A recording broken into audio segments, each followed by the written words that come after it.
কিছু মানুষ থাকে যারা সবার চোখে ভালো থাকতে চায়। তারা চায় না কারো চোখে নিজের জন্য কোনো অভিযোগ থাকুক, চায় না কেউ দূরে সরে যাক। তাদের হাসিটা যেন এক চেনা মুখোশ, যেখানে ভেতরের ক্লান্তি, ভাঙাচোরা স্বপ্ন, অবহেলার ক্ষত কোনোদিনই দেখা যায় না। তারা আহত হয় প্রতিদিন, তবু নীরবে মুছে ফেলে অশ্রু। কারণ তাদের বিশ্বাস, কারো ভালো থাকা, কারো মুখের টুকরো হাসি নিজের সমস্ত কষ্টের থেকেও বড় কিছু। এরা কাউকে বোঝাতে চায় না যে তারা কষ্ট পেয়েছে, বোঝালে হয়তো কেউ দুঃখ পাবে। এ চিন্তাই তাদের আরও চুপ করিয়ে দেয়। তাদের জন্য ভালো থাকা মানে নিজের ভেতরটাকে প্রতিদিন একটু একটু করে বিসর্জন দেয়া।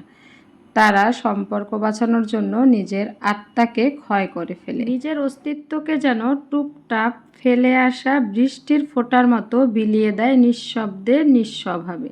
এরা জানে সব কিছুতেই হয়তো প্রতিদান পাওয়া যায় না, জানে একতরফা ভালোবাসার পথ বড় একলা।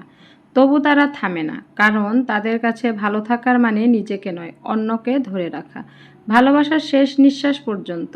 অথচ কোনো এক রাতে কারো অজান্তে তাদের ভেতরের মানুষটা নিঃশব্দে ভেঙে পড়ে, এক ফোঁটা অশ্রু ঝরে, যা কেউ দেখে না। তখন তারা বুঝে ফেলে সবাইকে খুশি রাখতে গিয়ে নিজের হারিয়ে যাওয়াটাই নীরবতম মৃত্যু। এই মানুষগুলো নিজেদের সুখের জন্য খুব বেশি কিছু চায় না, একটু আন্তরিকতা, একটু বোঝাপড়া আর সামান্য ভালোবাসা, এতেই তাদের পৃথিবী রঙিন হয়ে ওঠে। কিন্তু দুর্ভাগ্যজনকভাবে তাদের এই ছোট ছোট চাওয়াগুলো প্রায়শই অপূর্ণ থেকে যায়।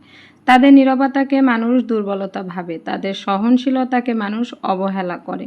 তবুও তারা ক্ষোভ পুষে রাখে না, অভিযোগের শব্দ উচ্চারণ করে না, শুধু আরও একটু নত হয়ে, আরও একটু ভেঙে গিয়ে আপন মানুষদের সুখের জন্য নিজেকে বিলিয়ে দেয়। তাদের রাতগুলি গভীর হয়, নিঃশব্দ কান্নায় ভিজে যায় বালিশের কোণা। দিনের আলোয় আবার তারা নিজের সমস্ত ব্যথা মুছে ফেলে, হাসতে শেখে, যেন কিছুই হয়নি। তাদের এই চুপচাপ ভালো থাকার চেষ্টাকে কেউ কোনো দিন উপলব্ধি করে না, কেউ বোঝে না দিন শেষে এই মানুষগুলো কি চায়। কারো কাছে একটু নিজের মতো করে ভেঙে পড়ার জায়গা, একটু নিশ্চিন্ত বিশ্বাসের ঠাঁই, যেখানে তারা মুখোশ খুলে নিজের সমস্ত ক্লান্তি, সমস্ত যন্ত্রণা উজাড় করে দিতে পারবে। কিন্তু প্রায় এমন মানুষের ভাগ্যে আসে একা থাকার রুদ্ধ সময়।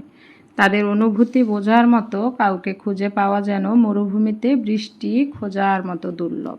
তবুও তারা ভেঙে পড়ে না, কারণ তারা জানে ভালোবাসা মানেই ত্যাগ।